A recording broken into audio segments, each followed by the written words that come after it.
Hi, everyone. I'm going to be joined by Harris the Third today, and we're going to be talking about his new book called The Wonder Switch. That's so good. It's super, super good. And we will get to that. But I want you guys to get to know Harris because he's just an awesome dude. We'll talk about how we met and everything that he's doing, but I'm excited for you guys to know him. And I'm going to have him join us right now, and we'll take questions and stuff too. So we'll talk for a little bit first, though, and then get into your questions, and we'll just see how long. What's up? What's good, Maxie? Kate is on. Kate is Harris's wife, and she's awesome. Okay, so now let me try to get Harris on here. I'm always like a little silly with this.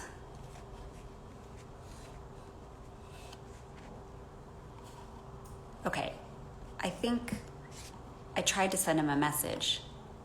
Go live with.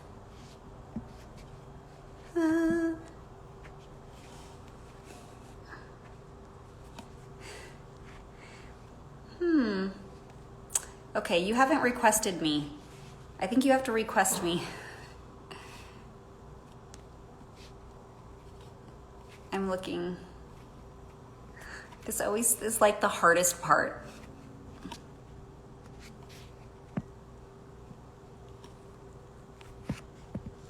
Okay, wait. Hi, I see you.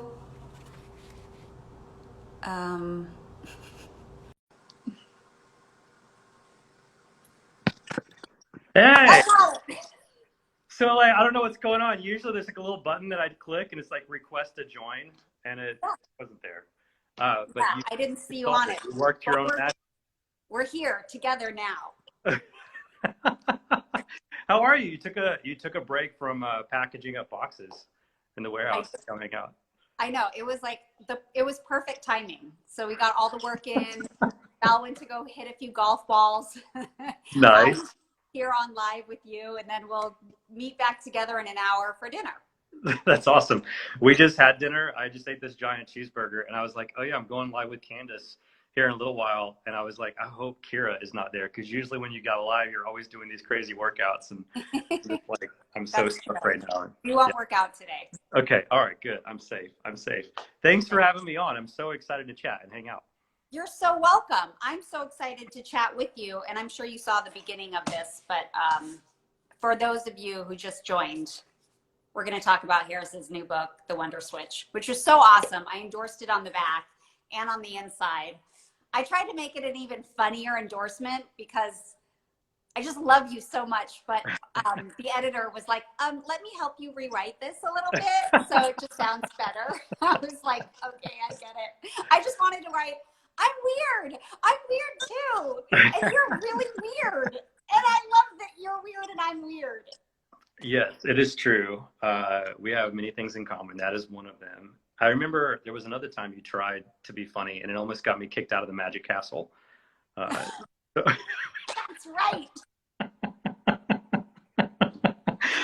That was a fun night. We were all hanging out at the Magic Castle. If you guys haven't heard of it, it's a super cool spot in LA. It's an old Victorian mansion right in the Hollywood Hills.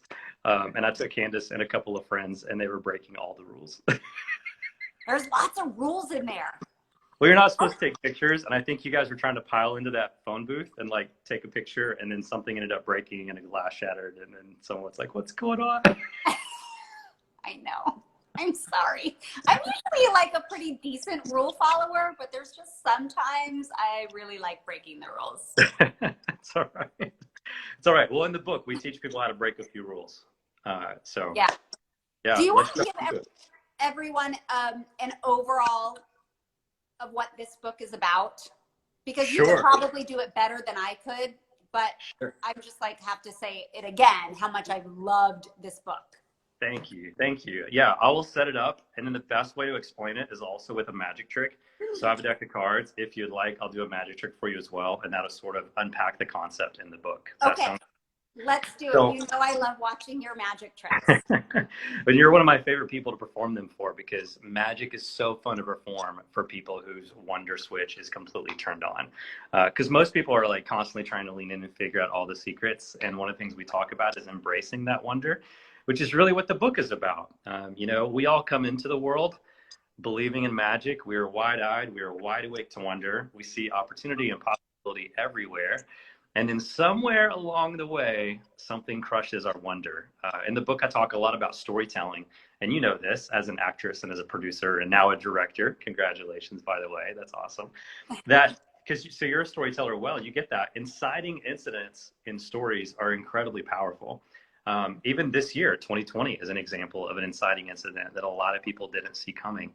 And a lot of times when we don't know how to respond to these inciting incidents, they can have a tendency to wreak havoc on our lives and crush our wonder. And when our wonder gets crushed, our ability to dream big and think in creative ways dies with it. And so the book is really about what is that transformative power that wonder has? What is wonder? It's a lot like awe. It serves as a spark that leads us back to living a life filled with hope and curiosity and childlike faith. It's super cool. And there's so much science to support it now. But one of my favorite parts is how it talks about how we use our imaginations. So I would like to give you a chance to use your imagination for just all right. Ready for this? Yes. First of all, I already know the answer to this question, but I know you have a lot of people watching in who love following you. And I'm curious for them to be able to hear your answer. On a scale of 1 to 10, how would you rate your imagination? How creative and vivid is it? I'm going to say like 7. A 7. Okay, you think you have a 7. That's like right on the line. I'm going to give you the benefit of the doubt. I'm going to get rid of these cards for just a second. I've got another deck of cards I carry with me everywhere. I knew I was going to need them for you. Here they are. They're invisible. I love them so much. Can you see them here in my hands? Uh-huh. Okay. This is going to work great. All right, I'm going to toss them to you through the camera. Okay. Nice catch. All right, mix them up. Shuffle them up really well. Okay, you got to take them out of the box first, Candace. Oh, okay. Out of the box. Out of the box. All right, shuffle them up. Nicely done. All right, spread them out in front of your face. I feel so bad for all the people that are just joining us right now. They're like, what in the world are they doing? What is happening? Yeah, all right, so you've got the cards spread out. They're all different, right? Uh-huh. And they're not in any sort of special order. There's no way. You just mix them up, right? I need you to choose one of those cards. Before you do, let me give you a tip. I did not used to say this. And then everyone started coming up to me after this trick and they were saying, Harris, that is so simple and obvious. That works because everyone chooses that card. And I was like, why are people saying this? And then I realized everyone was picking like the same handful of cards. They would say the Queen of Hearts or the Ace of Spades, really popular cards. A 3 is another example. Now, I'm not trying to influence your choice, okay? It sounds like it. It's not what I'm doing. You can think of a 3 if you really want to. There are 4 of them. Help me make this as amazing as possible. Choose a random card somewhere in the middle of the deck that you think no one else would think of. We took out the jokers. There's 52 other options. Don't say it out loud yet. Just reach inside, find it, and pull it out. Don't say the name. Don't say the name. Just find it in your deck of cards and pull it out. Okay. All right, look at it. Memorize the name of it. You know what it's called? Mm-hmm. Okay. All right, turn it over. You're going to put it back inside the deck face down. Okay. Close the cards back up. Give them another cut or shuffle so we have no idea where the card is. You're going to take the cards, put them back in the box, and throw them back to me. Okay. All right, there we go. I got them. Okay, check this out. We're going to leave the world of Candace's very, as she said, rated 7 vivid imagination. We're going to enter back into the world of reality. All right, this is where things get weird.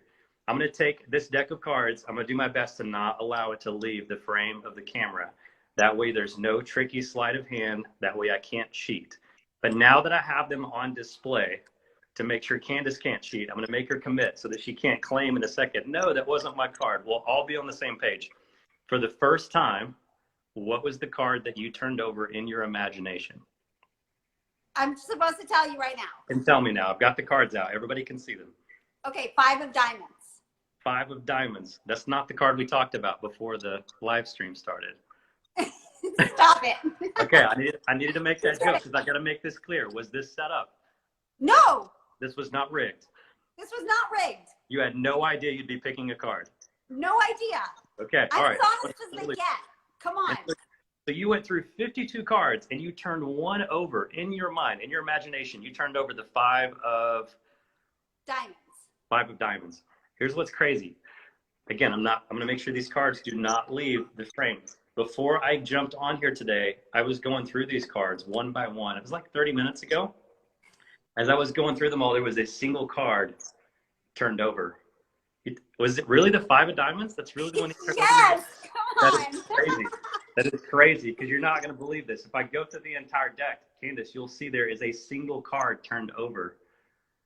The same one that I turned over half an hour ago. Shut up! The five of diamonds. How crazy is that? That's crazy. How did you know? How did you do that? I don't want to know, but how did you do that? Don't tell me. No, I'm not going to tell you. So but it's interesting. awesome. So here's the best way to understand wonder. Is this, like, obviously it took 55,000 words to explain how to find wonder, what wonder is, how to get it back, the transformative power that it can have in your life. But the easiest way I know to explain it is that when someone experiences something that stirs their imagination, like a magic trick, they immediately, at least in the year 2020, they immediately say what you just said, which is, how did you do that? Now, thankfully, your value for wonder kicked in and you're like, no, don't still tell me. I want to know, right? Mm-hmm. But usually we look at magic tricks and we go, how is that possible? Instead of just going, wow, that was amazing. And in a year like 2020, where we have a device in our pocket that gives us the secret to how anything works, we've sort of lost that sense of wonder. Mystery feels really uncomfortable, to the point where if we can't find a YouTube video that explains a mystery in like 30 seconds or less, we're like, I can't believe in that. I can't believe anything that's mysterious. But yet 100 years ago, if you went to watch a magician in a theater like Harry Houdini or Harry Blackstone during the golden era of magic, you couldn't just pull out your phone and Google the secret, right? You couldn't go home and look it up on YouTube. And yet, when you left the theater, you were surrounded by magical things. There were cars and telephones, and you just had to be comfortable with that wonder. And so I think we've lost that sense of wonder, and along with it, we've lost a lot of other things. And I think especially in a year like 2020, we need wonder now more than ever before, because it gives us permission to believe in a story that we have yet to see.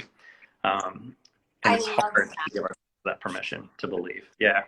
I love this so much, and I highlighted a few things in the book that I wanted to share, because not only do you talk about wonder and you teach us how to flip that switch back on, which I don't know.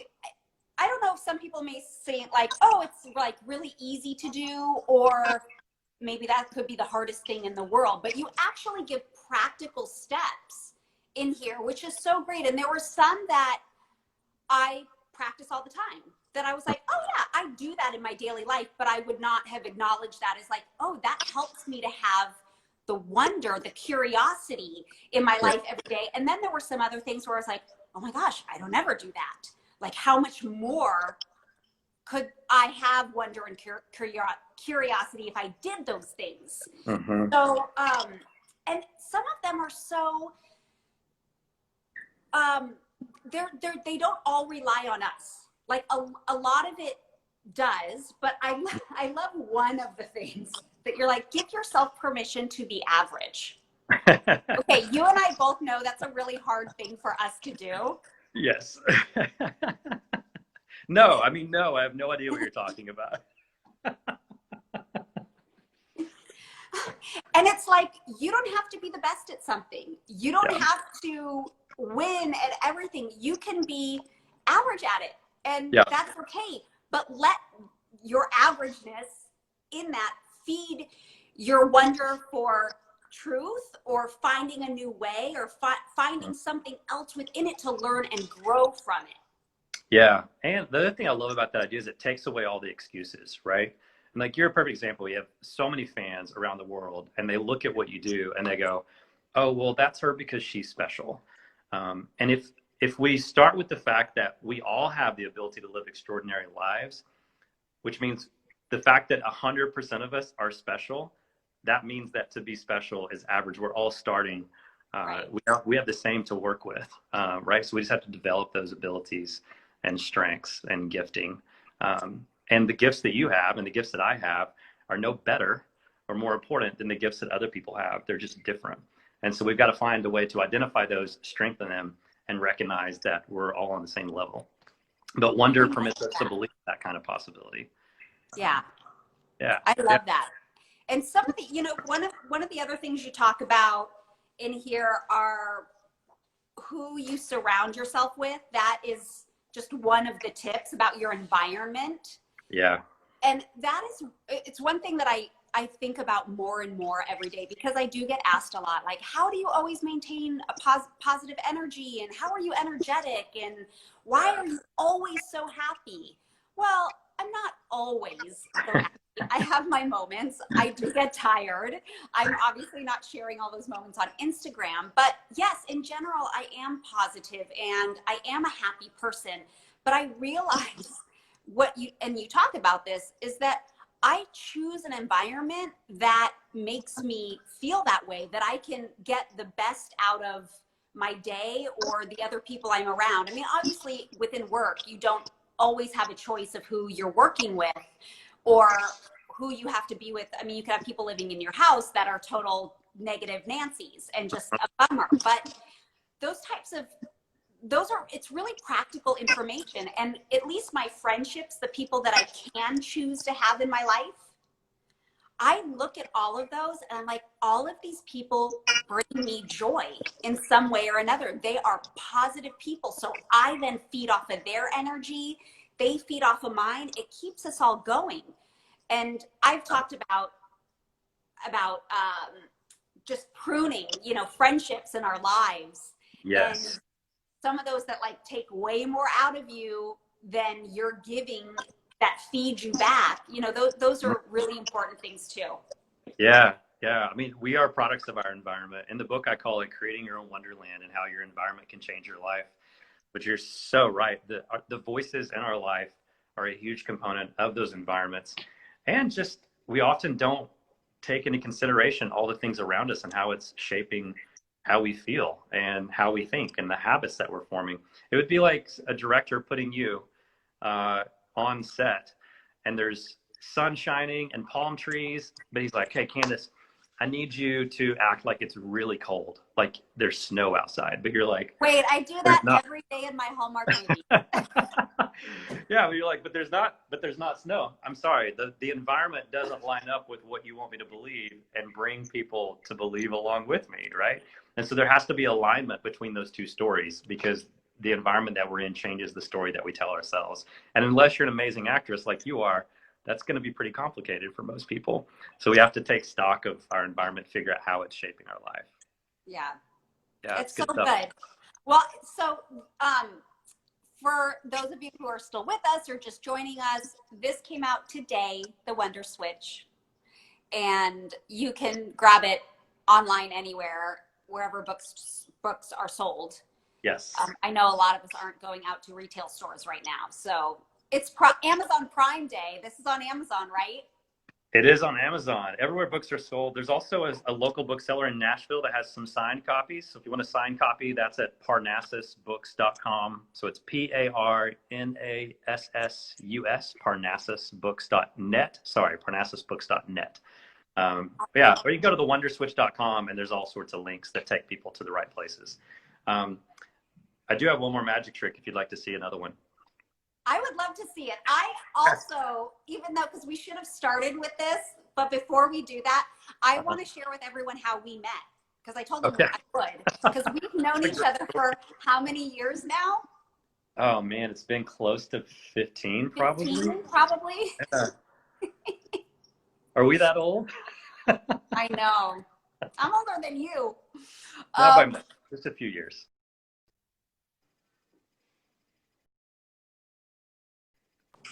Are we back? Back? You're back. I'm back. Yeah, you're back. Yeah. Okay. Oh my gosh, a message came in. Okay, so we met almost 15 years ago, and we were on a cruise was it the Music Boat Cruise? I think it was the Girls Getaway Cruise. Girls Getaway Cruise. So it Yeah. was a Christian cruise, meaning, I mean, it was like put on, what it was like Carnival. Yeah, it was a Carnival cruise. I think it was focused on the family of Bure magazine. Susie Yeah. Schellenberg. Yeah. Yes. So it was like a girls' getaway, and then it was a lot of Christian entertainers and musicians and then performers. And Harris was doing he was the illusionist on board. And then we got off and we went to Mexico, right? Or Yes. we were in Mexico. Well, we were supposed to go somewhere else, I think, and somehow we ended up in Mexico because the motor on the ship broke or something. I can't remember. And I was with my sister Bridget, and I remember we got to the dock or port on one day, and you could like go off for an excursion.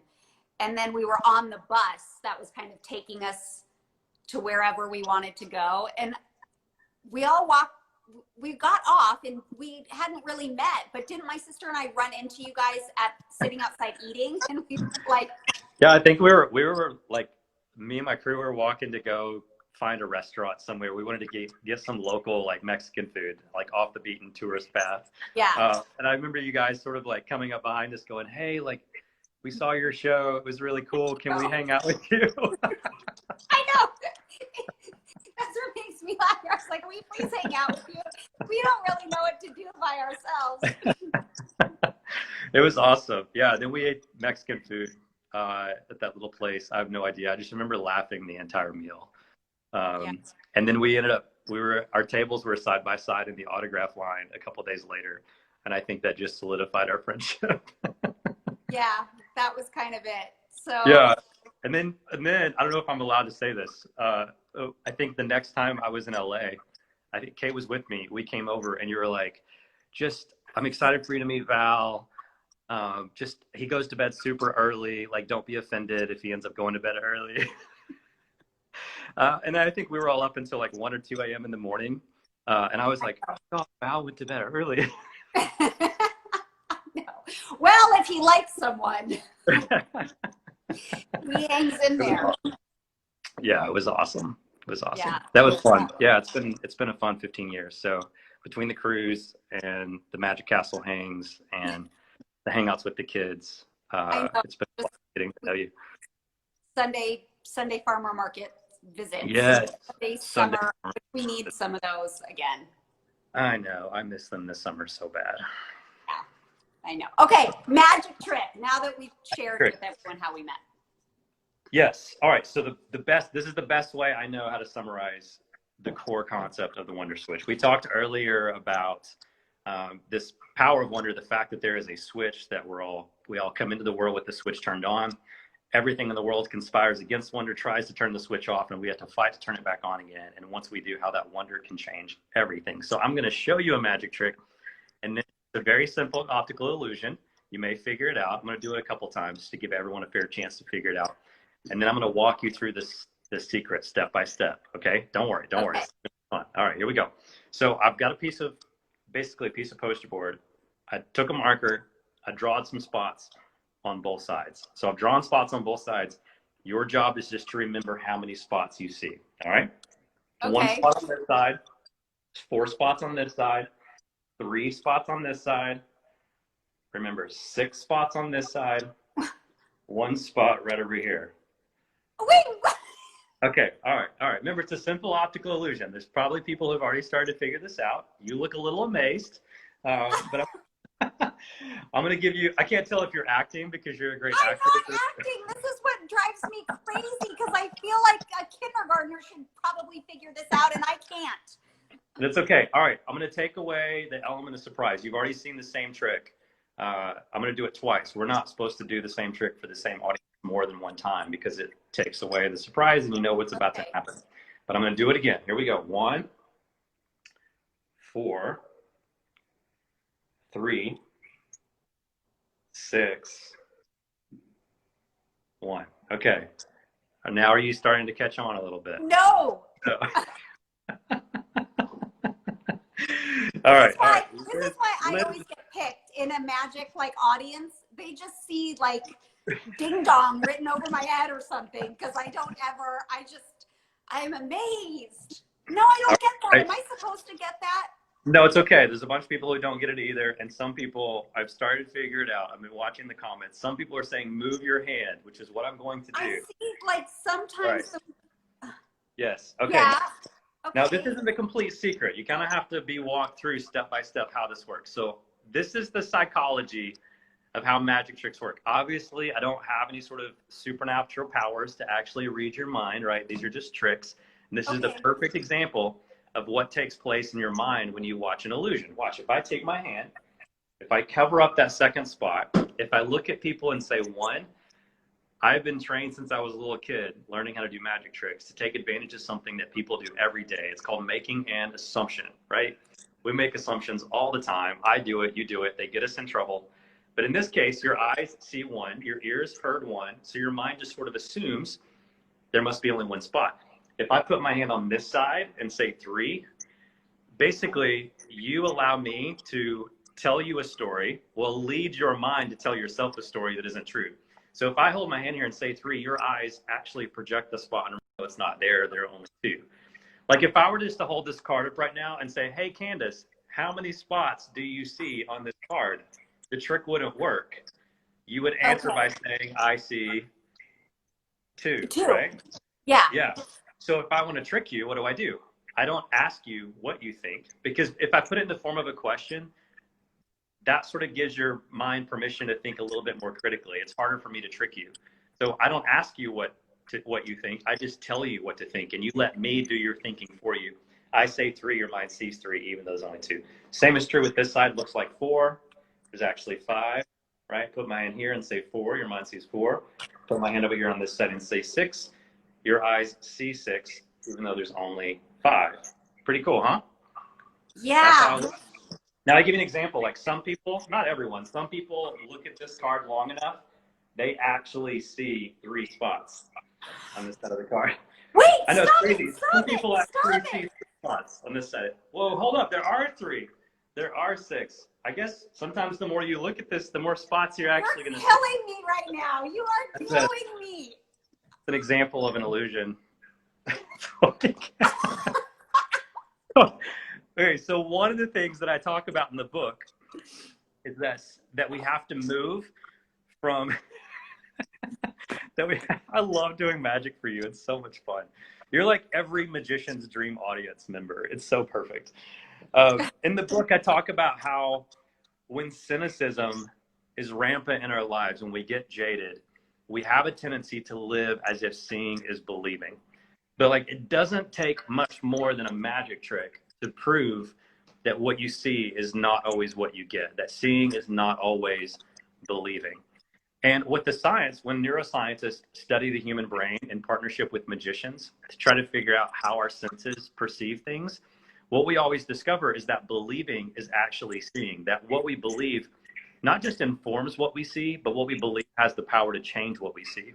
And sometimes when I talk about this, people get a little freaked out and they're like, is this some sort of like new age woo-woo, like The Secret? If I just believe in it, I can manifest it. They're like, no, like take even my book, for example. Like this book didn't exist 2 years ago. It was just an idea, but I believed in that idea. I believed in the power that these stories held.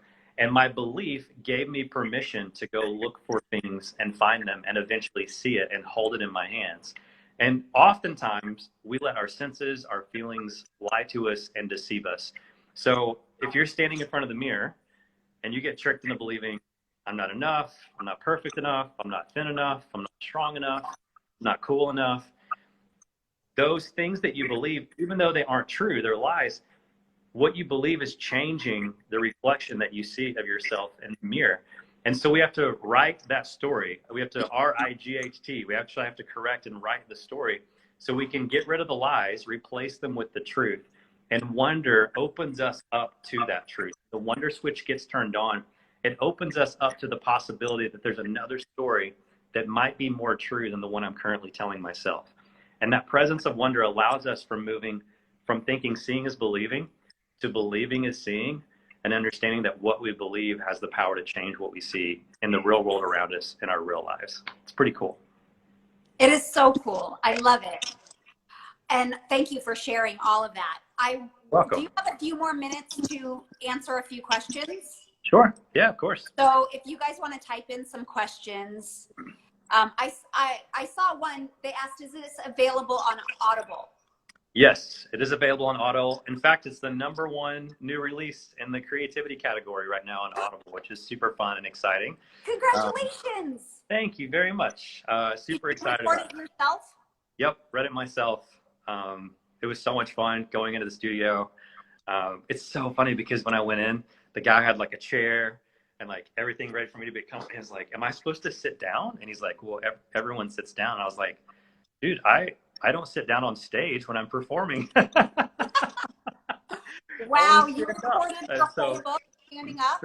yeah, I stood up for 2 days straight in the little recording booth and recorded the whole book. But it was so, Wow, yeah. I'm impressed. I've recorded several books. That's hard to do. Yeah, yeah, it's fun. And it's interesting because I'm pretty vulnerable in the book about some of the like just the life experiences that I've had up until this point, and even some of the abuse in my childhood to some of the addictions that I struggled with as a teenager.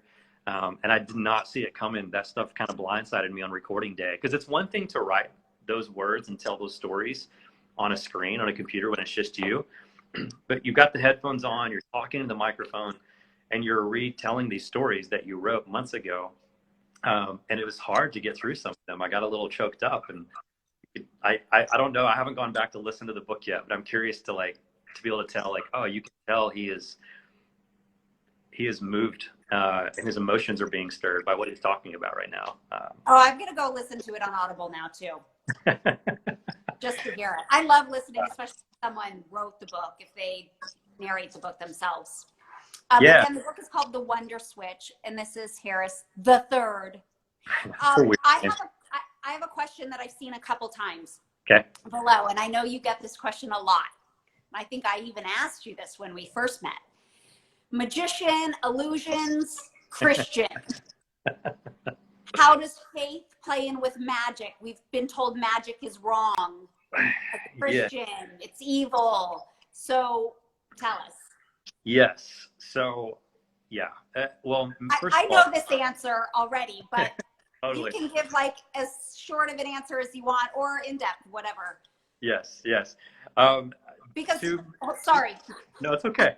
I'm a very bad talk show host. I keep interrupting you because I'm just pointing out because you are a Christian. You are a believer. You're a man of God, man of faith. So, okay, how do those two work together? Yeah, yeah. So, a lot of in the magic industry, we don't differentiate the difference between a magician or an illusionist. So a lot of people are like, why do you call yourself an illusionist? And it's because there's so many people that are just uncomfortable with the word magic. And if anything, I'm trying to sort of redefine that term because it's ironic that people call us magicians, even though everything we do is just a trick. Like, again, what I did with the deck of cards, and if you guys missed it, you'll have to go back and watch the recording maybe, but that was not real. I was using everything from psychology and sleight of hand and misdirection, all of these principles of psychology to create the appearance of something that seemed real, even though it wasn't. And, my story is filled with examples of that off stage, right? Sure, I deceive people on stage for fun using magic tricks, but they're totally fake. They're not real. But those principles are universal. In the book, I talk about making $1 million by 21, doing magic shows, and then going bankrupt by 22. When that happens in your story, you take a step back and go, well, dang, how did this happen? How did I get tricked into believing all this stuff that wasn't true? Oh, it sort of dawns on you, like, oh, I got tricked into believing all these lies using the same principles of deception that illusionists use on stage to create the illusion of something that seems real. So one, to answer your question, I would say, what I'm doing isn't sorcery or supernatural. If I had some sort of like supernatural power, I wouldn't be doing card tricks or making spots jump around on a card, right? Like I would be using my powers for something completely different. Right. And second of all, it's really hard. This stuff takes practice, right? Like knowing the secret to a magic trick doesn't make you an illusionist any more than you buying a video camera makes you a film director, right? Or buying a piano makes you a musician. It takes hours of practice. And for those who believe that there is like a Satan or a devil in the world, I don't want him to get credit for my hard work, because I worked really hard to learn how to do this stuff. Amen.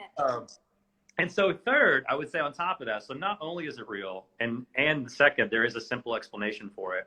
It's heartbreaking to see people write it off, because sometimes those are the people that need to understand the most and value the most the skill set of learning how to tell the difference between what a lie is and what is true. And there's a lot that we can learn from illusionists about these principles of deception and how universal they are and how they wreak havoc on our lives and leave us feeling trapped and entangled. So, the scriptures say the truth can set us free. That's what Jesus said. And he never said this, but if the truth can set us free, that sort of implies that lies and deception can trap and entangle us. And so we're all really obsessed with the truth without ever really taking the time to understand how we get tricked and led into believing the lies that interfere with that truth. And so this is a book that's not just about reawakening your sense of childlike wonder. It's with the presence of wonder, it gives you permission to explore the parts of your story that may not be true.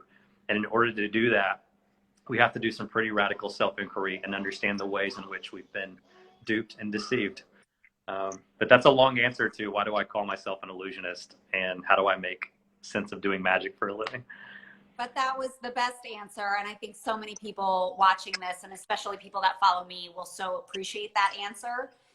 And it will give them pause, and they'll think about that a whole lot more and consider everything that you said, which I love. Yeah, there's no reason to fear it.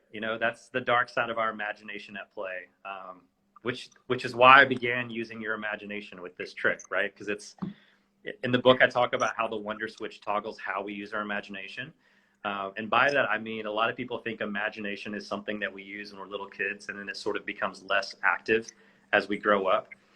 But adults are still using their imaginations every day. That's what worry and anxiety is. It's your subconscious fast forwarding into the future and going, what happens next in this story? And it's creating this sort of pessimistic, dark side of the story and repeating it back to yourself on a subconscious level. And then your brain freaks out, sends a signal to your nervous system, and you're like, I don't like how this story is going to end.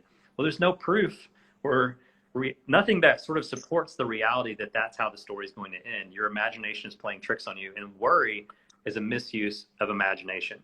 So the people who fear things like magic tricks, I think it's just them allowing their imaginations to get the best of them. My advice is stop misusing it and use it the way that God intended, which is for you to dream and to create a beautiful, hopeful version of the story that you're going to live in the future. Amen.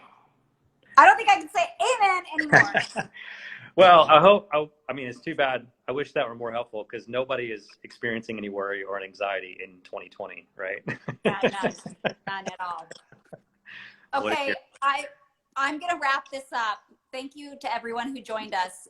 The Wonder Switch is available at any book retailers now. It just came out today. It's already a #1 bestseller on the list. Congratulations. I'm so proud of you and happy for you. But even more importantly, I'm excited for people to read this, because there's so much that's good and encouraging, inspiring, hopeful, and hopeful in this book. Who is that? That's Milo. Say hi, Milo. Say hi. Hi. Say Hi, hi. Milo. Oh my gosh. Yes, thank you. All the links to all the places are at thewonderswitch.com. So for all the people that are like, I want to learn more. Oh, and you can read the first chapter for free. So even the people that are a little bit on the fence and they're like, is this for me? I don't know. You can just go to thewonderswitch.com and just scroll down, and you can read the first chapter or listen to the first chapter for free. It's a great way to see if you want to continue and keep reading. That is so great. I love that. So guys, check it out and give Harris a follow. You won't regret it either. I keep encouraging him to do more social media because he's so good at it. Hint taken. Okay. You're awesome, my friend. Love you. Tell Val and the kids I say great. Well, I know Kate's on or was on earlier. So hi, Kate, and give the kids. That's probably why the kids. why the kids are now running around. She's no longer watching them. She's watching us probably on our phone somewhere. Okay. All right. Thank Send me you. lots of love. Thank you. Talk to you again soon. Okay. Talk to you soon. See Bye. ya. Bye.